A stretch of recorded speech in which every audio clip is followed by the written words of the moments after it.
예, 안녕하십니까. 집에서 세계 속으로 시청자 여러분, 오늘도 이제 강의를 위해서 자리에 앉게 된 임종화입니다.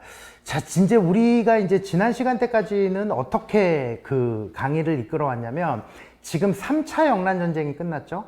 영란전쟁 1차, 2차, 3차 전쟁이 끝나고, 그리고 한 2주 정도는 이제 제가 여러분들한테 이제 책 소개를 조금 드렸고, 한 주 정도는 이제 이장호 대표님이랑 이제 그 합방 방송을 했었는데, 제가 아침에 갑자기 뜬금없이, 원래 오늘은 제가 이제 그 명예의 혁명, 글로리어스 레볼루션을 이제 다 준비를 해놓고 피디님한테 이제 사진을 딱 보내드리려고 하는데, 갑자기 이제 생각을 딱 메리 2세 사진을 찾는데, 갑자기 좀 딱 이제 생각을 해봤어요. 아, 우리 너무 이렇게 왕 중심으로만 한번 그 어떤 테마, 어떤 왕 중심으로 우리가 지금 쭉 왔죠. 영국에 있다가 프랑스를 건너왔다가 루이 14세의 이제 영란전쟁을 소개를 하면, 루이 14세의 이제 네덜란드 전쟁을 설명을 하다가 이제 1, 2, 3차 영란전쟁이라고 하는 것을 갖다가 이제 여러분들한테 이제 강의를 해드렸는데, 강의를 하다가 이제 너무 이제 학교에서 이제 강의한다라고 하는 그런 느낌을 제가 조금 뜬금없이 받았어요. 그래서 이제 한 15주 정도는 우리가 지금 어떻게 보면은 왕 중심으로 이제 지금 저희가 강의를 이제 끌고 왔죠. 그런데 이제 초기 때 보니까는 우리가 이제 뭐 환관의 어떤 환관 정치도 했었고, 뭐 어떤 무슨 뭐 이제 세계사 속에 있었던 어떤 이제 그 역병, 이제 뭐 플레이그 같은 것들, 그런 것들도 하다가, 오늘도 갑자기 제가 뜬금없이 주제를 약간 어떤 스토리, 왕들의 이야기를 떠나서, 왕실의 이야기를 떠나서 한번 어떤 테마 중심으로, 그래 테마 중심으로 한번 해볼까라고 하다가, 이제 지금이 이제 딱 점심시간이 이제 1시 되는 이제 그 시간인데, 그 강의를 하기 전까지도 제가 이제 이 주제를 뭘로 할까 조금 이제 고민을 많이 했었어요. 움베르토 에코를 한번 다뤄볼까? 안 그러면은 윌리엄 셰익스피어를 다뤄볼까? 하다가 갑자기 제가 이 생각을 했습니다. 자, 여러분들 뒤에 지금 배경화면 보이시나요? 이거를 갖다가 영어로는 베네치안 마스크라고 그러죠. 가끔 여러분들이 왜 무슨 말 그대로 이제 걸어서 세계 속으로라든지 무슨 뭐 다큐멘터리 같은 경우 보면은 이런 가면 한 번쯤 보신 적 있으실 거예요. 베네치안 마스크라고 하는 거. 그래서 제가 이 주제를 이제 오늘 주제는 이제 르네상스로 제가 잡아봤습니다. 지난 시간에 제가 바로크 시대라고 하는 게 도대체 어떤 시대고, 혹은 이제 이 낭만주의 시대라고 하는 것은 어떤 시대냐라고 하는 것을 제가 이해하는 선에서 이제 여러분들한테 이제 다 말씀을 여러분들한테 좀 대강 수박 겉핥기식이지만 좀 말씀을 드렸는데, 분명히 어떤 특정 시대를 규정을 하는 데에 있어서는 그 시대가 가지고 있었던 뭐 문화적인 뭐 사조라든지, 그 문화적인 사조에서는 뭐 음악계에서도 나타날 수도 있는 거고, 사람들의 복식에서도 나타날 수도 있는 거고, 어떤 무슨 뭐 특별한 축제, 특별한 날을 기념하는 축제에서도 나타날 수도 있는 거고, 말 그대로 어떤 시대라고 하는 것을 특정 지을 때는 그 시대가 가지고 있었던 어떤 여러 가지 사회 복합적인 요소들에 의해서 나타난다라고 하는 거. 그래서 바로크 시대는 제가 나중에는 이제 조금 다루겠지만, 바로크 시대가 일어나기 한 200년 전쯤, 한 150년 전쯤에 유럽에서는 르네상스라고 하는 시대가 분명히 존재했었죠. 자, 그러면 르네상스라고 하는 시대를 뭐 고유명사로 우리가 받아들여야 될까? 안 그러면은 어떤 특정 지역에서 경제 활동에 의해서 뭔가 이렇게 폭발적으로 일어난 어떤 문화적인 사조로 한번 봐야 되느냐? 뭐 다 맞아요. 다 맞기는 한데, 이 시대라고 하는 것을 갖다가 우리가 어떤 전성기를 얘기를 할 때, 혹은 뭔가 뭐 아주 이제 어떤 결과가 좋게 나왔을 때 그 시대를 갖다가 뭐에 르네상스다 라고 하는 어떤 고유명사로 이 린헤이상스라고 하는 단어를 사용을 하죠. 그래서 오늘은 이제 그 르네상스라고 하는 테마를 두고 후기 중세라고 하는 걸까, 유럽이 어떤 모양새였느냐라고 하는 것을 한번 여러분들한테 강의를 이제 드려보는 걸로 하겠습니다. 자, 사전적인 의미를 한번 볼까요? 사전적인 의미. 자, 두산백과 제가 읽어드리겠습니다. 이거는 여러분들 네이버에서 르네상스 딱 치시면은 아마 가장 어떤 제너럴 인포로 두산백과에서 규정한 어떤 그런 것들이 뜰 거예요. 거기에서 나와 있는 거 보면 르네상스는 학문 또는 예술의 재생 부활이라는 의미를 가지고 있는데 프랑스어의 르네상스, 이탈리아어의 르네센자에서 어원을 찾을 수 있다. 고대 그리스 로마 문화를 이상으로 하여 이들을 부흥시킴으로써 새 문화를 창출해 내려는 운동으로 그 범위는 사상, 문학, 미술, 건축 등 다방면에 걸쳐 있다. 예, 맞습니다. 맞는데 이거 딱 보면은 여러분들 이것만 읽어서는 모르겠죠. 근데 여기에서는 조금 이제 추가를 시키고 싶은 게 있다라고 한다면 사상, 문학, 미술, 건축 등 다방면에 걸친 것. 르네상스 시대라고 하는 것은 분명히 사상적으로나 어떤 건축적인 측면에서 사람들의 인식이 바뀌는 어떤 분명한 이 사회 변화라고 하는 게 일어났기 때문에 여기에 영향을 끼친 거겠죠. 자, 간단하게 생각을 하면 돼요. 폭발적인 경제 성장이라고 한번 볼 수가 있겠습니다. 경제 성장이 엄청나게 이제 폭발적으로 일어났는데 언제나 그렇듯 르네상스라고 하는 사조를 설명을 하려면 그 제반적인 것을 갖다가 설명을 해야 되기 때문에 아마 이 르네상스 주제는 다음 주까지도 아마 한 2주 혹은 더 길면은 3주에 걸쳐서 요 르네상스라고 하는 테마를 놓고 그 주제로 보는 걸로 하겠습니다. 자, 시기는 언제냐면 14세기 중반부터 13세기라고 보는 사람도 있는데 저는 14세기 중반부터 16세기 중반 한 200년 동안의 시대를 갖다가 르네상스 시대라고 합니다. 르네상스 시대 16세기 중반. 그러면은 14세기 중반이라고 하는 것은 어떤 시기였느냐? 예. 슬라이드, 그 전에 이제 뭐 르네상스가 어떻게 이제 이렇게 한마디로 또 우리가 이제 조금 통칭을 할 수 있는지를 갖다가 이제 설명을 해드리면, 자, PD님 슬라이드 1페이지부터 시작하겠습니다. 자, 르네상스. 딱 이제 그림 보면 이거는 이제 그 네덜란드 화가가 그린 이제 네덜란드 작품인데, 르네상스라고 하는 단어를 여러분들이 구글에서 한번 쳐보시면 아마 이 그림이 보이지 않을까 생각을 합니다. 뭔가 활기차죠.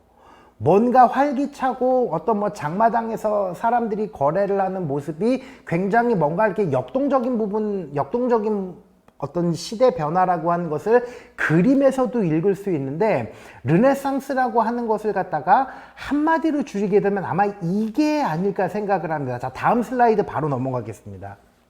성서적인 세계관에서 자연과학적인 세계관으로 바뀌었다라고 하는 오늘날 시대 정신을 가진 사람들이 그 시대를 설명을 할 때 제일 많이 설명을 하는 게 아마 이걸 겁니다. 성서적인 세계관에서 자연과학적인 세계관. 뭐 틀린 말도 아니지만은 너무 설명이 조금 빈약하겠죠. 그러나 분명히 르네상스 시대는 기존의 중세 유럽이 가지고 있었던 어떤 이 테스트먼트적인 거, 뭔가 수도승들이나 교황 바티칸이나 어떤 바티칸의 사제들에 의해서 교육되어지고 만들어지는 어떤 정서 체계에서 벗어난 어떤 그런 조류가 많이 나타났다라는 거예요. 자, 그렇다라고 한다면은 과연 농민들도 있을 거고 어떤 상업 활동을 하는 사람, 다양한 직업군에 있는 사람들이 그만큼 농경지 혹은 어떤 그냥 1차적인 어떤 경제 생산 활동에서 벗어난 어떤 직업군이 많이 생겨났다라고 볼 수가 있어요. 우리가 지금까지, 그러니까 초반부터 이제 강의를 보게 되면은 영국의 엘리자베스 시대 때부터 시작을 했죠. 지금 이 르네상스는 엘리자베스라고 하는 여왕이 태어나기 한 200년 전, 14세기 말 그대로 이제 1350년, 1360년 정도. 우리 동아시아로 쳤을 땐 고려 말기 정도의 어떤 그 시기부터 그 뒤로 한 200년 정도 일어났던 이제 그 사조인데, 성서적인 세계관에서 자연과학적인 세계관으로 바뀌었다라고 하는 의미는, 자, 정치적으로 어떻게 해석을 할 수가 있을까요? 기존의 유럽의 서로마 제국 황제와 동로마 제국 황제보다 서열이 위였던 교황을 둘러싸고 있는 바티칸이라고 하는 게 사실상 엄청나게 정치적인 힘을 잃어버린 시대가 이 시대라고 볼 수가 있습니다. 그러니까는 교황이, 자, 십자군 전쟁이 실패했나요? 성공했나요? 십자군 전쟁은 실패는 했지만 사실상 십자군 전쟁을 통해서 유럽이 엄청나게 획기적으로 긍정적인 쪽으로 사회가 변화를 하는 그 시대를 맞이하게 된다라는 겁니다. 자, 그래서 그러기 이전에 제가 이 베네치아라고 하는 거, 뭔가 베네치안 마스크 하면은 여러분들 고유 명사로서 베니스, 혹은 이 르네상스를 대변을 하는 하나의 이미지로서 이 베네치안 마스크를 많이 쓰는데, 슬라이드 다음 페이지 바로 넘어가겠습니다. 여행이 주는 매력, 참 이 그림 굉장히 멋있죠. 이 베네치아, 자, 지난번에 여러분들 부의 도시 베네치아라고 하는 책을, 그 로저 크롤리가 쓴 책을 얼핏 조금 소개를 시켜드렸었죠. 그렇게 베네치아라고 이탈리아 북부, 이탈리아의 겨드랑이 쪽에 있는 도시가 전 유럽의 유통망을 연결을 하다 보니까 여기에서 어마어마한 경제적인 부가 팽창이 되고, 무엇보다도 어마어마한 금융산업이라고 하는 것은 어떻게 보면은 3차 산업이죠. 기존의 제조업, 요즘 개념으로 봤을 땐 기존의 제조업을 통해서 축적된 뭔가 자본이라고 하는 것에 의해서 뭔가 이렇게 추가적으로 이제 재생산되는 어떤 그런 산업으로서 고리대금도 있고 말 그대로 뱅킹, 일반적인 그냥 뱅킹 업무도 있는 건데, 베네치아라고 하는 도시에서는 모든 게 나왔었다는 거예요. 물론 나중에 이제 플로렌스 같은 데에서도 이제 그 르네상스가 나오기는 했는데, 그 전에 여행이 주는 거, 한번 여러분들 베네치아는 꼭 한번 가보세요. 제가 정확히 제 기억에 봤을 땐 베네치아에서 비행기를 타고 그 근처로 갔었던 거는 딱 2번이었던 것 같아요.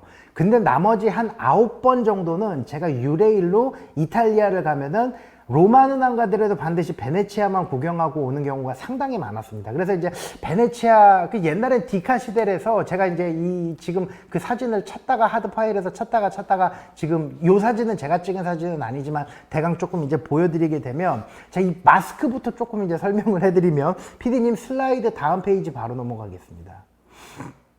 자, 딱 보세요. 이거는 조금 고가예요.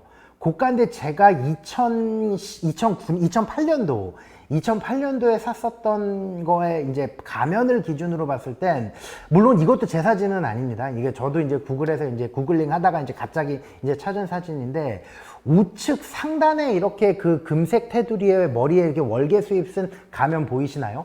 목하고 이제 머리에 월계 수입. 저게 대강 한 400유로 돼요. 400유로. 비싸다면 비싸고 싸다면 싸겠죠. 근데 한 40만 원인데, 저거는 엄격히 따져서 저건 금은 아니에요, 사실. 그냥 도금한 것도 아니고 그냥 말 그대로 금색 페인트를 칠한 건데, 저 하얀색 부분에 있는 데가 상아입니다. 상아. 그러니까 상아 같은 경우에는 우리가 상아만 이렇게 깎아가지고, 옛날에 17세기 보면은 고급 당구공 만들 때 상아로 만들죠. 요즘은 워낙에 이제 고급 플라스틱이 많이 나와서 그러는데, 근데 저거는 상아를 갈아가지고 다시 이제 뭔가 이렇게 광물질을 섞어서 굳히는 거예요. 굳히는 건데, 저거 같은 경우에는 일반 이제 진열대에 있는 거는 한 400유로가 넘어갔는데, 베네치아 잘 돌아다니다 보면은 가면 만드는 공장이 있어요. 거기서 직거래를 하는 경우도 있습니다. 그래서 저는 저 비슷한 거, 물론 저렇게 예쁘지는 않았는데, 저 비슷한 거를 갖다가 제가 그 당시에 280유로를 주고 샀던 기억이, 하나는 400유로짜리였고 하나는 280유로를 주고 샀던 경우가 있었는데, 그것도 한 20유로 정도를 깎을 대로 깎았어요. 근데 이제 보통 이제 사실 그런 데 가면, 이런데 이제 이미 시장가가 정해진 어떤 샵에서 진열되어 있는 거는, 거기서는 이미 공정 가격이 정해져 있기 때문에 그런 흥정이라고 하는 거는 없죠. 근데 가끔 이제 크고 작은 조망만한 이제 이 작스튜브 스튜디오 한 절반만한 데에서 그 아저씨들이 만들어서 파는 이제 그런 데가 있는데, 거기서도 가격이 진짜 천차만별이에요. 근데 진짜 여러분들 베네치아는 가면은 사고 싶은 게 너무 많아요. 평균적으로 제가 모르긴 몰라도 1,000유로 이상은 항상 갈 때마다 물건 사는데 써왔던 것 같아요. 그냥 뭐 먹는 거 빼고, 뭐 와인은 의외로 많이 안 비쌌던 것 같은데, 근데 저 가면이라고 하는 게 뭔가 르네상스라고 하는 것을 대변하는 하나의 아주 뭐 절대적인 이미지로서 저런 가면을 많이 쓰죠. 저 가운데에 있는 거 지금 이렇게 이제 뭐 꼭 이렇게 그 히드라 날개 같이 만들어진 그런 것들은 저게 아마 그 울트라마린 코발트로 칠한 거. 그러니까는 이 금도 아니고 은도 아닌데 왜 이렇게 비싸지? 라고 하는 그런 경우가 굉장히 많을 거예요. 근데 금과 은뿐만이 아니라 울트라마린 같은 경우 있죠. 왜 여러분들 교회 가면은 옛날 중세 그림 있지 않습니까? 중세에서 양피지 위에다가 글씨를 쓰고 그림을 그리잖아요. 글씨를 쓰고 그림을 그리는데 중세 기독교 권력이 아주 정점을 찍었을 때 모든 그 예수님 이렇게 머리에 이렇게 광채 나는 거 있죠. 그거는 전부 다 금으로 해야 돼요. 진짜로 금을 녹여서 이렇게 도금으로 해야 돼요. 책 한 권 만드는데. 그러면 어떤 거는 이제 요 울트라마린이라고 하는 어떤 아주 독특한 요 약간 푸른색 빛깔 내는 거. 푸른색 빛깔 내는 어떤 그런 광물질 같은 경우에는 금보다 더 비싸요. 그래서 여러분들 왜 그 장미의 이름이라든지 중세 기분 나는 어떤 그런 텍스트북 같은 거 있지 않습니까? 그런 거 한 권 만드는데 요즘 돈으로 뭐 몇 천만 원 들어갔을 거예요. 그래서 중세라고 하는 개념에서 도서관이라고, 라이브러리라고 하는 것은 단순히 그냥 어떤 정보 창고가 아니라 보물 창고입니다. 보물 창고.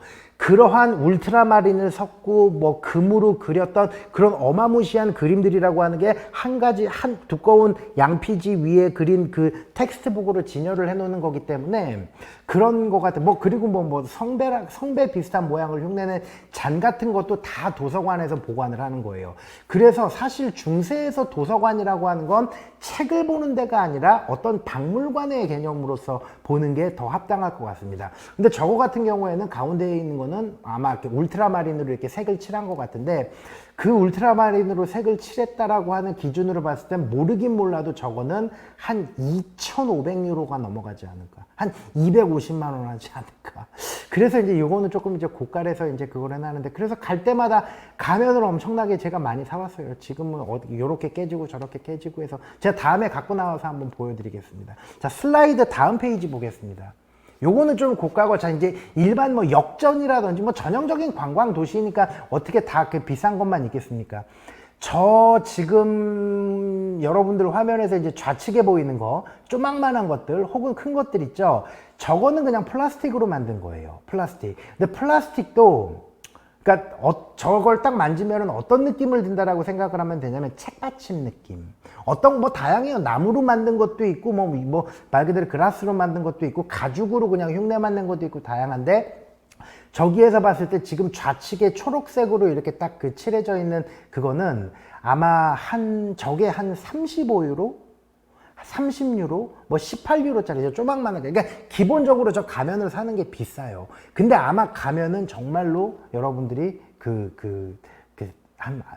좋은 사람은, 좋아하는 사람은 10개씩도 사올 겁니다. 근데 저게 아주 얇은 책받침인데, 책받침 기억나시죠? 막 이렇게 구겼다가 폈다가 하는 그런 책받침이 아니라 땅 위에다가 탁 놓고 치면은 탕 깨지는 거. 그런 질이라고 생각을 하시면 돼요. 근데 느낌은 좀 약간 책받침 느낌이 처음에 나기는 납니다. 이렇게 만지게 되면은. 그래서 이거 같은 경우에는 아마 역전에 있는 역전이나 뭐 이제 그냥 일반 샵에 있는 어떤 그런 거 같은데, 관광객 많이 다니는 길에는 저런 어떤 샵은 이제 반드시 존재하는데, 자, 이런 가면, 뭔가 페스티벌을 많이 하고 뭔가 이 베네치아라고 하는 것을 상징을 하는 이 엄청난 문화 상품이라고 하는 게 개발이 됐었던 게 이제 그 십자군 전쟁이 끝나고 베네치아 상황, 4차 십자군 전쟁이라고 하는 거. 근데 저 가면의 역사가 왜 그러냐면, 자, 베네치아에서 예루살렘까지 가는데 많은 선박들이 만들어졌었죠. 근데 그 선박들이 만들어졌을 때 어쩔 때는 이게 이제 4차 십자군 전쟁이 시작이 될 때 이슬람 신자가, 아랍계 어떤 기독교 신자가 마도로스가 이제 그 배를 움직이는데 사람들이 저거는 아랍 사람이다라고 해서 때려 죽였던 사건이 있어요. 그런 사건이 뭐 한두 번이겠냐만 몇 번 있었어요. 그래서 모든 키잡이나 그 뭔가 이렇게 배를 정박을 할 때 처음에 배를 출항을 시키는데 이제 허가를 내주는 어떤 그런 인부들은 전부 다 얼굴에 가면을 쓰고 있게 했다고 그럽니다. 인종을 못 알아보게. 그렇기 때문에 킹덤 오브 헤븐 보면은 왜 에데사에서 예루살렘 가는 배를 타는데 베네치아 안에서는 사실상 모든 게 거의 다 자유였어요. 기독교도 있을 수가 있고 유대교도 있을 수가 있고 이슬람 신자도 있을 수가 있고 또 공식적인 카잔이 있을 수도 있어요. 그 이슬람 애들 하루에 이제 7번씩 이제 기도를 하지 않습니까? 근데 그런 기도하는 모습이 이제 킹덤 오브 헤븐 영화 보면은 나오잖아요. 그만큼 종교적으로 열려 있기는 했지만 단순히 베네치아에 있었던 사람들만이 그 베네치아에서 배를 타고 예루살렘으로 간 건 아니죠. 거의 인력의 50%, 절반, 뭐 과반이 되는 사람이 독일에서 십자군 전쟁을 가려고 한 사람, 프랑스에서 십자군 전쟁에 참전을 하려고 베네치아를 들리는 사람, 다양한 사람이 존재하기 때문에 이 사람들은 배를 타기 전부터 그냥 아랍계 애들만 보면 흥분을 하는 거예요. 그래서 막 거기서 검으로 배 죽이고 막 그런 사건이 있으니까 저 가면을 썼다라고 하는 게 그 베네치안 마스크의 유래라는 것도 있고, 저거는 나중에 이제 여러분들 그 패스트균 쫓을 때 보면은 저런 가면 쓰고 다니는 이렇게 참새 쇠부리 그 가면 쓰고 다니는 어떤 그런 모습도 많이 있지 않습니까? 근데 보편적으로는 뭔가 타인한테 배에 있는 그 키자비들이 승선을 하는 사람들한테 자기 얼굴을 보이지 않기 위해서 그 가면을 썼던 게 이 베네치아의 전통이라고 하는 게 사실상 정설입니다. 자, 다음 슬라이드 PD님 바로 보겠습니다. 자, 문화적 업적에 깔린, 자, 이 가면도 엄청나게 비싼 거예요. 저것도 제 생각에는 한 400유로가 좋게 넘어갈 것 같은데, 문화적 업적, 앞에서 설명드린 모든 르네상스라고 하는 건 건축에서도 나타나고, 또한 어떤 뭐 사상 학문책의 뭐 소설책 같은 경우에서도 많이 나타나는데, 폭발적인 경제 성장이라고 하는 게 이 베네치아라고 하는 곳을 통해서 나타났었던 것과 동시에 그 폭발적인 경제 성장의 이면에는 십자군 전쟁 실패라고 하는 아주 아이러니한 역사적인 사건이 또 존재하기는 합니다. 슬라이드 다음 페이지 바로 보겠습니다. 자, 봉건 질서의 붕괴라고는 했는데 사실 붕괴는 아니고 봉건 질서의 쇠퇴라고 봐야겠죠. 쇠퇴. 자, 십자군 전쟁이라고 하는 게 성공을 했다거나 십자군 전쟁을 완전히 예루살렘을 기독교화 시켜버렸다라고 한다면 르네상스가 안 왔었다라고 하는 게 사실 역사학자들의 정설이에요. 그러나 십자군 전쟁이라고 하는 게 1차 십자군 전쟁 이후에 3차 십자군 전쟁에 살라흐딘한테 예루살렘을 재탈환당한 이후부터 4차, 5차, 6차, 7차, 사실 9차까지 있죠. 근데 보편적으로는 7차까지 그 원정이 있었다라고 하는 게 사실상 거기가 이제 7차 원정이라고 하는 게 중요하게 역사에서 많이 다루긴 하는데 8차, 9차도 뭐 형식적으로 있기는 했어요. 아무 역사의 의미는 없지만. 그러나 그 뒤로 예루살렘이라고 하는 것을 공식적으로 탈환을 했던 경우는 거의 없습니다. 한 번도 없습니다. 그리고 역설적으로 중동 지역에 만들었던 기독교 왕국, 십자군 왕국들이라고 하는 게 점점 이슬람한테 재탈환돼요. 오히려 역설적으로. 자, 쉽게 십자군 전쟁을 줄이게 되면 경작지를 참여를 해서 준다 그랬죠. 유럽에서는 영주 계급에 있던 사람이 어떤 지역을 잘 개발을 시켜서 거기서 그냥 왕국을 세워버리면 되는 거예요. 예루살렘 왕국같이 상징적으로 커다란 왕국 같은 경우에는 교황의 입심이 상당히 많이 들어가기는 하지만 분명한 것은 거기에서 자기네들끼리 그 경작지라고 하는 것을 세금 징세라고 하는 것을 받을 권한이 있기는 한데 그냥 아무것도 없는 데에다 어떻게 징세를 하겠어요. 거기에서 자기가 개발시키는 거예요.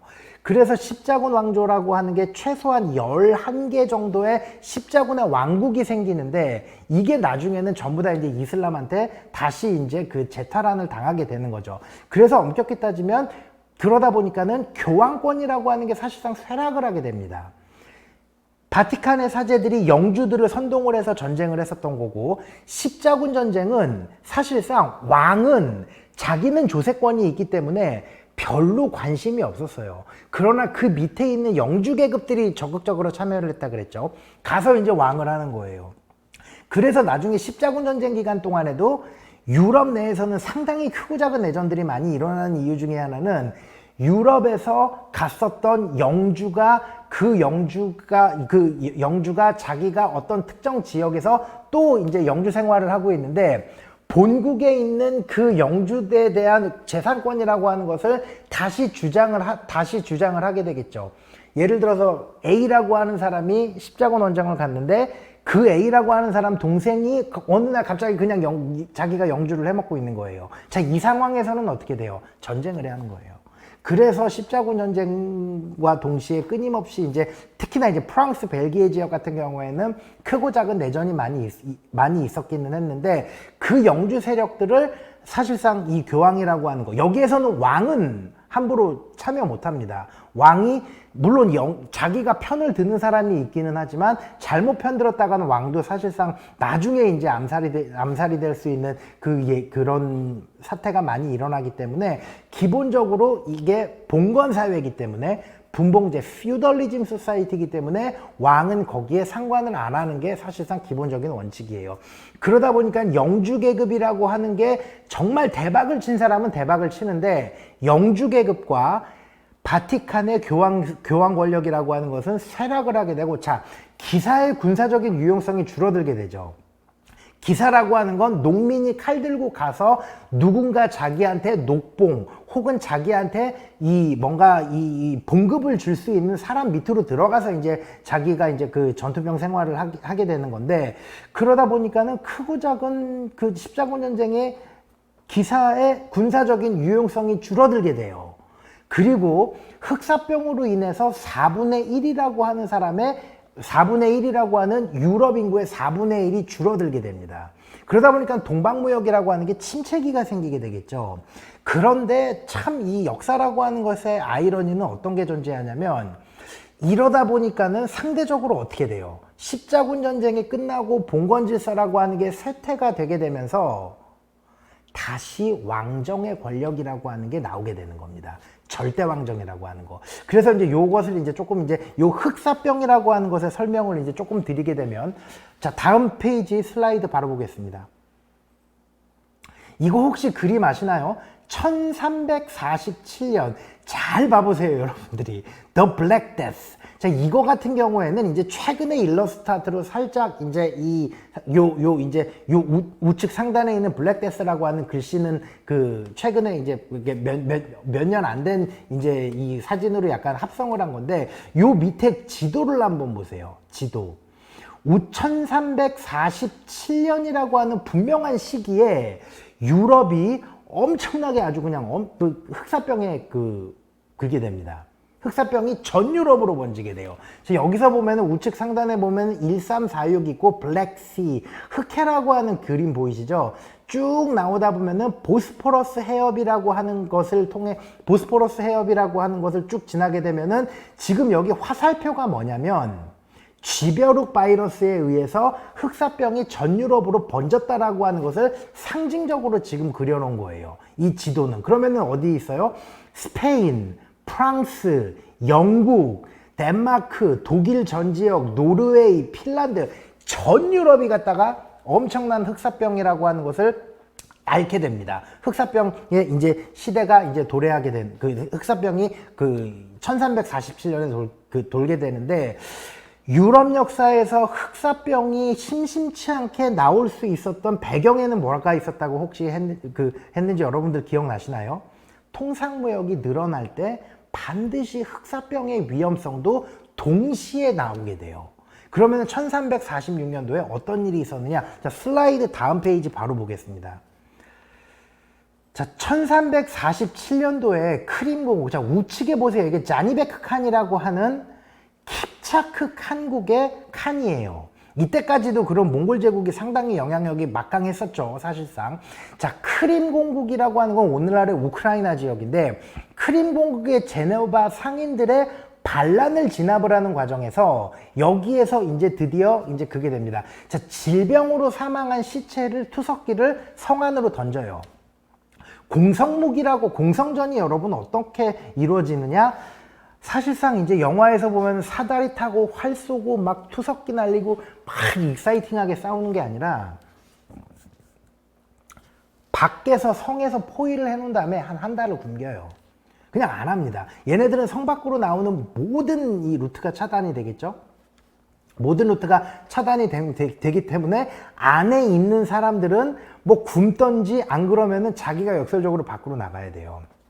근데 이 당시에 제노바 상인들이라고 하는 게 킵차크 칸국에 있는 요 사람들과 통상무역을 자꾸 막아버리니까 얘네들이 이제 반란을 일으켜요. 반란을 일으킨다라고 하는 것은 주요 시설을 얘네가 타격을 하고 얘네들이 징세를 안 주고 세금을 안 준다라고 안 주면서 이제 반란이라고 하는 것을 일으키는데 이때 당연히 자니베크 칸은 엄청나게 이 제노바 상인들이라고 하는 사람들을 거의 뭐 씨몰살을 시키는 수준까지 아주 뭐 그냥 무시무시하게 진압을 합니다. 근데 이 당시에 제노바 상인들의 상권이 전 유럽에 다 있었거든요.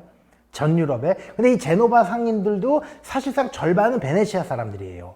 제노바 상인. 그래서 앞에서 화살표가 이렇게 갔었던 것은 뭐가 되냐면 제노바 상인이라고 하는 게 자기네들이 이동을 하는 상권이 미치는 지역이 그쪽 지역이 아니었다라고 한다면 사실상 그렇게 전 유럽이 이렇게 패스트에 플레이그에 시달리지는 않았을 텐데 1347년이라고 하는 분명한 역사적인 기록이 있는 것을 보면 여기에서 자니베크 칸이라고 하는 사람이 시체를 성 안으로 던졌기 때문에 거기에서 바이러스가 나왔다라고 하는 게 그나마 14세기, 15세기 요 역병에 지금도 우리가 지금은 분명히 이제 중국 그 코로나 사태라고 하는 것은 중국을 통해서 뭔가 이동을 하고 있다라고 하는 그런 분명한 요즘은 과학이나 어떤 그런 게 많이 발달이 됐으니까 그런데 중세 유럽을 보게 되면은 도대체 이 바이러스의 시발점이 어디냐라고 하는 게 사실상 오늘날도 너무나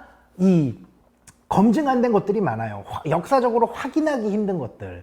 그런데 유럽 같은 경우에는 50년 주기로 한 번씩 반드시 플레이그가 온다 그러죠. 그래서 여기에서 항체 바이러스가 생겼던 유럽 사람들이 나중에 남미로 가고 아프리카로 가고 다른 지역으로 갔을 땐 이 사람들끼리 악수만 해도 바로 그 바이러스의 전이가 되는 겁니다. 이 사람들은 막상 항체 바이러스가 있는데 그래서 한번 이런 상상을 해보세요. 여러분들이 타임머신을 개발을 해서 중세 유럽이라든지 중세 어느 시기 가고 싶은 데에 딱 갔다고 생각을 해보세요. 그 시기가 뭐가 막 구경을 할 거 아니에요? 근데 여러분들을 만나는 사람들은 하루나 몇 시간 안에 죽을 경우가 한 70%는 넘어갈 겁니다. 왜? 우리한테 있는 항체 바이러스가 그 사람들한테는 없기 때문에 그렇거든요. 그래서 여기에서 이 제노바 상인들이라고 하는 상권에 의해서 이제 쫙 병이 퍼지게 되는데 이때가 이 유럽이라고 하는 게 역설적으로 동방무역이라고 하는 것의 침체기를 벗어나기 위해서 열심히 유럽의 상인들이 이 동방무역이라고 하는 것을 더 효율적으로 진행을 하기 위해서 뭔가 수익을 내기 위해서 반란을 일으켰다가 이러한 이 어떤 참사가 일어나지 않았느냐라고 하는데 이 자니베크 칸이라고 하는 사람의 정밀사파는 지금 우크라이나 박물관에 국립박물관에 소장되어 있는 그림이 정확히 이겁니다. 근데 정말 잘 그렸죠. 자, 슬라이드 다음 페이지 바로 넘어가겠습니다. 자, 그래서 14세기 르네상스라고 하는 시대를 우리가 봤을 때는 요 7가지로 우리가 조금 볼 수가 있을 것 같아요. 후기 중세의 핵심 변화라고 하는 거. 그래서 저는 이 후기 중세, 중기 중세, 그냥 중세라고 하는 표현을 굉장히 좀 쓰기 좋아하는데 후기 중세라고 하는 것은 자, 르네상스, 봉건 중세를 뭔가 극복을 하자라고 하는 이 사람들의 시대 정신이 있었는데 그 시대 정신은 우리가 이 지긋지긋하게 요 수도승 말 듣고 열심히 교회에서 시키는 거 잘하고 이제 그 당시에는 가톨릭이 되겠죠. 열심히 이제 우리가 시키는 거를 했는데 결국 얻어지는 게 조금 없다. 예루살렘을 탈환을 했느냐 안 그러면은 뭔가 우리가 통상무역이 늘어났느냐 아니면 삶의 질이 늘어났느냐라고 하는 뭔가 이 사람들만 그러니까 여기는 문해부흥이라고 하니까 이탈리아만 국한이 된 게 아닙니다. 전 유럽을, 여기에 후기 중세는 전 유럽을 의미하는 거예요. 그러다가 보니까는 뭔가 사람들이 농업 생활이나 길드 생활에서 벗어나서 도시 문명이라고 하는 것을 통해서 십자군 전쟁이라고 하는 것은 사실상 지방에 있는 농노들이 대거 도시로 이동을 하는 어떤 엄청난 인구 변화가 일어났던 그 시기가 십자군 전쟁이었어요. 그러나 이 안에서는 바티칸에 뭔가 조금 답답한 권력에 눌려 있었단 말이죠. 그 세계관이라고 하는 것은 성서의 세계관이었는데, 성서의 세계관에서 뭔가 상업을 하고 무슨 길드가 만들어지고, 자, 길드라고 하는 것은 여러분들 그냥 경제 공동체라고 보시면 됩니다. 생산 공동체라고 보셔도 되고, 그런 사람들에 의해서 그 뭔가 좀 뭐 다양한 길드를 조금 해서 경제 활동을 조금 이제 벗어나 보자라고 하는 그런 폭발적인 도시 경제가 만들어지기도 했지만, 여기에서 특히나 문의의 부흥이라고 하는 거, 플레이그 때문에 흑사병에 의해서 치사율이 40%, 절반은 죽어요. 10명 중에 5명이 죽어요. 제가 이러다 보니까는 사람들이 화폐 경제라고 하는 것을 최종 수단으로 삼은 게 아니라 문화예술품이라고 하는 현물과 같은 것을 통해서 자기 자식한테 재산을 물려준다든지, 아니면은 거래 방식이라고 하는 게 뭔가 아주 생산 퀄리티가 높은 문화예술품에 포커스가 맞춰졌었던 시기가 이 시기였단 말이죠. 그래서 봉건 중세를 극복한다라고 하는 건 문화예술품이나 그림이나 어떤 그런 특히나 시 같은 경우, 시약 같은 데에서도 뭔가 조금 생기발랄한 것을 갖다가 사람들이 찾기 위해서 노력을 했다라고 하는 거고, 자, 지리혁명, 대항해 시대, 1492 콜럼버스, 그것도 이제 설명드릴 겁니다. 그게 나왔었던 것도 후기 중세, 르네상스 시기였고, 자, 절대왕조, 자, 봉건 체제가 몰락한 건 아니지만 봉건 영주계급이 내리 눌리다 보니까 역설적으로 요 절대왕정이라고 하는 것은 올라갔었던 시대. 또 하나, 종교개혁이라고 하는 것, 1516세기 초반에 어떤 일이 있어요. 마틴 루터의 종교개혁이라고 하는 것을 통해서 루터교, 오늘날 개신교의 뿌리가 되는 루터교가 그게 되는 거고, 과학혁명이라고 하는 거는 언제나 있어요. 유럽은 중세 중기 때도 과학혁명까지는 아니지만 자연과학적인 요소들이 상당히 많이 내재돼 있었기는 했는데, 단지 그게 뭔가 뭐 천동설이 맞습니까? 지동설이 맞습니까? 물어보면은 당연히 천동설이 맞다고 그래야죠. 왜냐하면 바티칸은 정말 작은 존재가 돼버리게 되니까. 그래서 그런 것들이 뭔가 자기는 자연과학적인 사고는 갖고는 이때 교황 권력에 내리 눌려 있었던 것을 벗어나는 의미에서 종교개혁이 나온과 동시에 과학혁명이 바로 나오게 되고, 자, 중상주의. 언제나 그렇죠. 중상주의라고 하는 것은 아주 쉽게 얘기해, 멀컨틸리즘이라고 하는 것은 이 추구를 위해서는 모든 행동이 다 정당화가 되는 어떤 그런 요소가 존재하는 겁니다. 그래서 뭐 한포 외교를 할 수도 있는 거고, 이익의 극대화라고 하는 것을 통해서 모든 뭐 성서에서 시키지 않는 그런 활동도 할 수도 있는 거고. 근데 그 중상주의라고 하는 것은 때로는 굉장히 좀 이율배반적인 모습이 많이 나타나요. 자, 절대왕정이라고 하는 게 강했던 프랑스가 길드에 있는 경제활동 공동체를 내리 누르는 그런 경우가 상당히 많았죠. 근데 영국 같은 경우에는 반면에 어때요? 절대왕정이라고 하는 것을 마그나카르타 이후에 점진적으로 통제를 하기는 했었지만, 사실상 버킹엄으로 대변되는 영국의 왕실은 항상 그 하부 구조에 있는 지방 영주 세력과 의회 세력이라고 하는 것과 끊임없이 시속 게임을 벌이는 그런 상황이에요. 근데 중상주의라고 하는 게 만약에 절대왕정이 시장에 불개입을 한다, 그러면은 자기네들끼리 상인들끼리 가서 상업을 하는 그런 경우가 있는데, 그 상업의 규모가 커졌을 때 반드시 해외에서 군사적인 충돌이 벌어졌을 때는 그럼 어떻게 할 거냔 말이에요.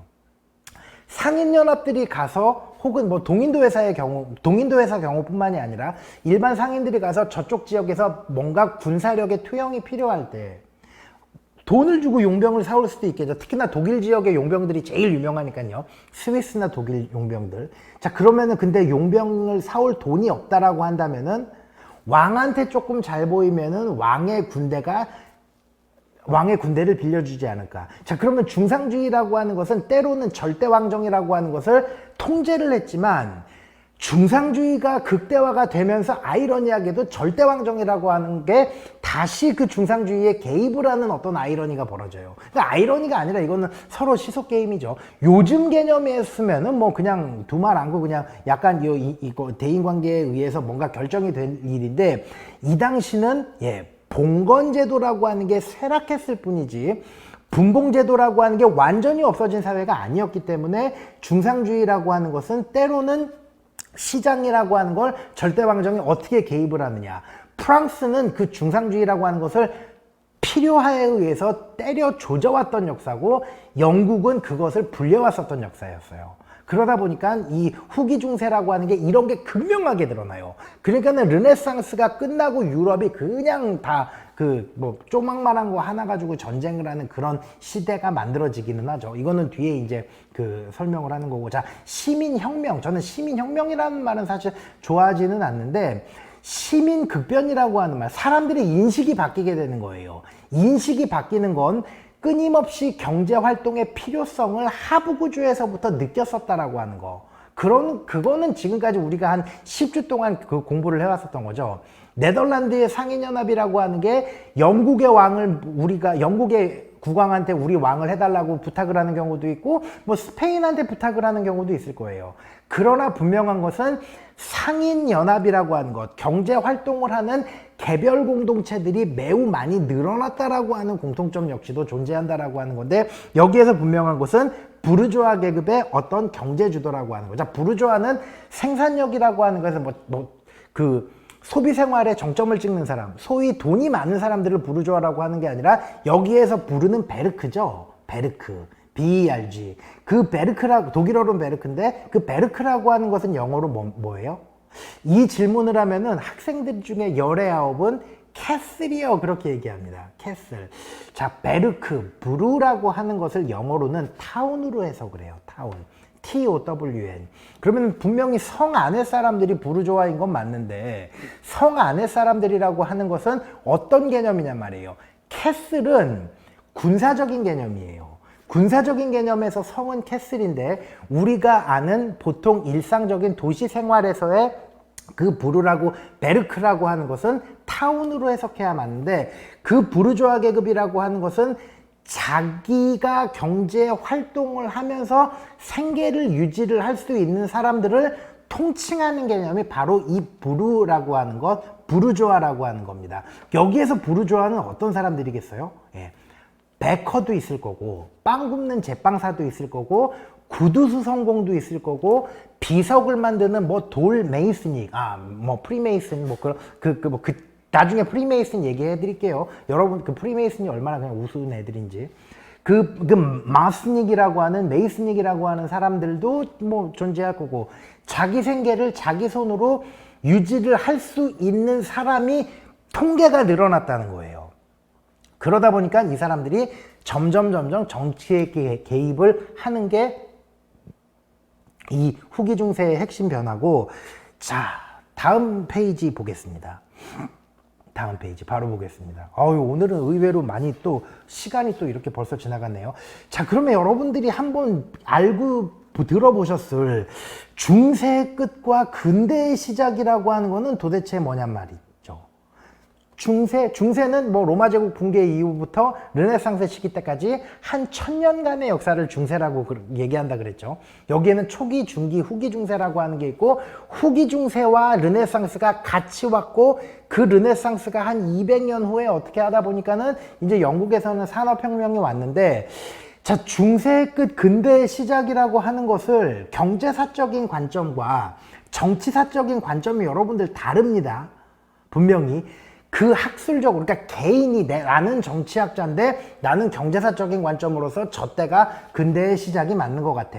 혹은 나는 경제학자기는 하지만 정치 인문학적인 시각에서 저게 맞는 것 같아 라고 하는 건 학자 개인에 따라 다른 건데, 인문정치사적 관점에서는 우선 16세기를 기점으로 근대의 시작, 중세의 근대의 시작까지는 아니더라도 메디벌 소사이티, 미들에이지가 끝났던 시대라고 잡는 게 정확히 저때로 거의 대부분 이구동성으로 얘기를 합니다.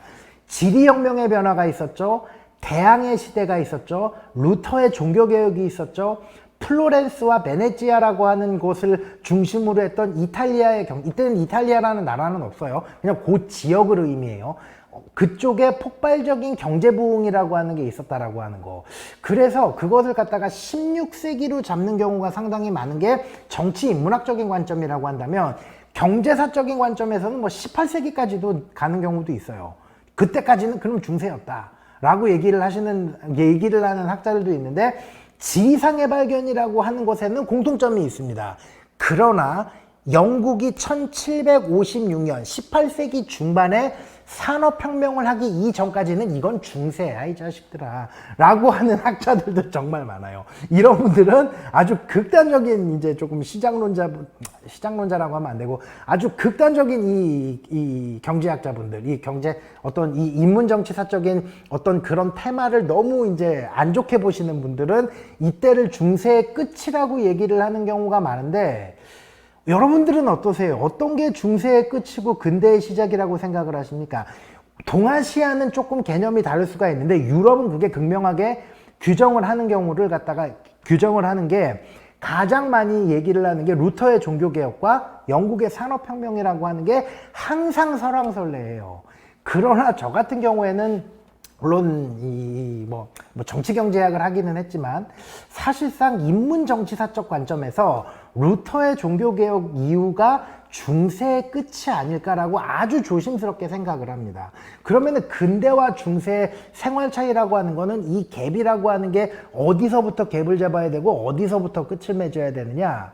그것은 보는 사람의 어떤 개별적인 차이에 따라 다르겠지만 그래도 루터라고 하는 것, 바티칸이라고 하는 교황 권력에 정면으로 도전을 하는 바티칸의 내부 세력이 있었다라고 하는 것 자체가 인문정치사적인 관점에서 뭔가 사람들의 인식이라고 하는 게 자, 루터의 종교개혁이라고 하는 것은 여러 차례 제가 강조를 했지만 종교개혁이라고 하는 게 가톨릭을 믿느냐 이 개신교를 믿느냐 루터파를 믿느냐라고 하는 것은 더 정확히 얘기하자면 직업관에 따라 다른 거예요. 직업에 종사하는 사람에 따라서 이게 다른 거예요. 제가 아무리 가톨릭의 이 안티스탠스를 취하면서 이제 강의를 조금 한다손 치지만은 카톨릭이 가지고 있는 그 엄격한 클래식함이라고 하는 것은 뭐 오늘날까지도 그것은 가장 상류의 개념으로서 인간이 우리 현대 사회를 사는 사람이 평가를 하는 거지 않습니까?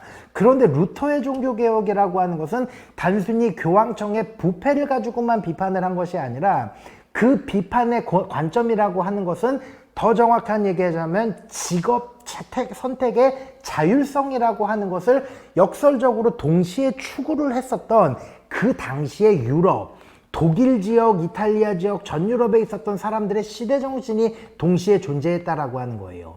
그래서 오케이 성서는 믿는데 성서적인 세계관이 때로는 자연과학적인 세계관, 이념이 실물을 먹어버리면 안 되지 않느냐. 굉장히 명언이죠. 그래서 저는 16세기로 잡는 게 맞는 것 같습니다. 근데 어떤 사람은 야 십자군 전쟁 끝나고 그게 중세 끝나는 거 아니야? 아니에요 여러분. 십자군 전쟁 끝나고 르네상스가 시작되는 것까지도 사실 중세로 봐야 돼요. 그러니까는 이게 16세기 중반 혹은 15세기 뭐 말이라고 보는 경우도 있는데 그래봤자 여러분들 1500년대입니다.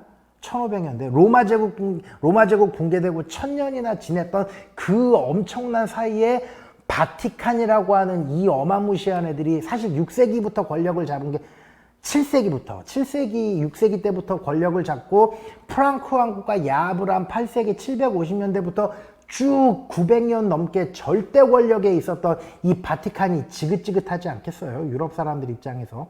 여러분들 당장 성모 마리아와 아기 예수 그림을 한번 찾아보세요. 중세 때 그림과 르네상스 시대 때 그림이 어떤지. 제가 그것을 슬라이드를 다음에 제가 그것을 좀 비교를 하면서 조금 보여드리겠는데 그런 것뿐만이 아니라 대항해 시대라고 하는 것도 있었죠. 역설적으로 여러분들 1492 콜럼버스라고 하는 거 믿으세요? 콜럼버스가 1492년도에 딱 신대륙을 발견을 했다? 결론부터 얘기를 하자면 1492 콜럼버스는 교황의 개념이에요. 자, 이제 이 십자군 전쟁이 끝나고 나서 르네상스를 통해서 사람들이 뭔가 직업관의 변천이 찾아오게 되니까 뭔가 바티칸도 자기네들도 이제 요 대외적으로 활동을 벌이지 않으면 사람들이 점점점 이제 교회에 헌금을 잘 안 바치는 거예요. 그러니까 약간 좀 이렇게 희화적으로 표현하자면 잘 사람들이 수입도 떨어지고 뭔가 교황 요 바티칸이라고 하는 것도 획기적인 변화가 필요하단 말이죠. 그래서 했었던 게 해양산업이에요. 그래서 그 해양산업 콜럼버스라고 하는 이탈리아 사람을 스페인 왕가가 지원을 해서 계속 밖으로 이제 나가게 되는 거죠.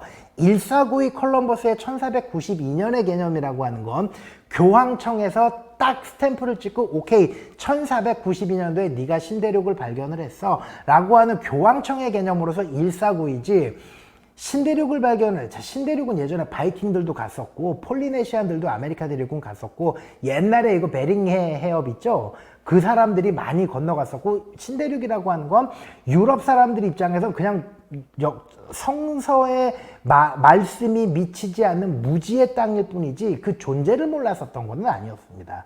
그런데 이제 교황청이 이제 1492년도에 이제 그 스탬프를 찍었다라고 하는 그 상징적인 의미로서 149인데 이것을 보게 되면 경제사적인 관점은 너무 지나치게 중세를 길게 잡았고 인간 활동의 변화라고 하는 것을 너무 어떤 생산력 위주로만 평가를 한 것이다. 라고 해서 경제사적인 관점은 저는 조금 조심스럽게 그냥 저거는 너무나 이제 좀 극단적인 거라고 생각을 하고 인문정치사적인 관점은 중세의 끝이라고 하는 것과 동시에 약간 50년의 갭을 두고 다시 산업혁명 시대로 넘어가게 되는 그 중간 르네상스 앞에서 설명을 해드렸던 요 7가지 사례를 이제 다음 시간부터 제가 열심히 또 강의를 해드리는 걸로 하겠습니다. 자, PD님 이제 슬라이드 내려주셔도 될 것 같습니다. 항상 서론이 이렇게 뭔가 테마가 바뀔 때는 굉장히 긴데 앞으로 여러분들이 요 르네상스 관련된 것을 보게 되면은 뭐 마녀 사냥도 나오고 은비주의도 나오고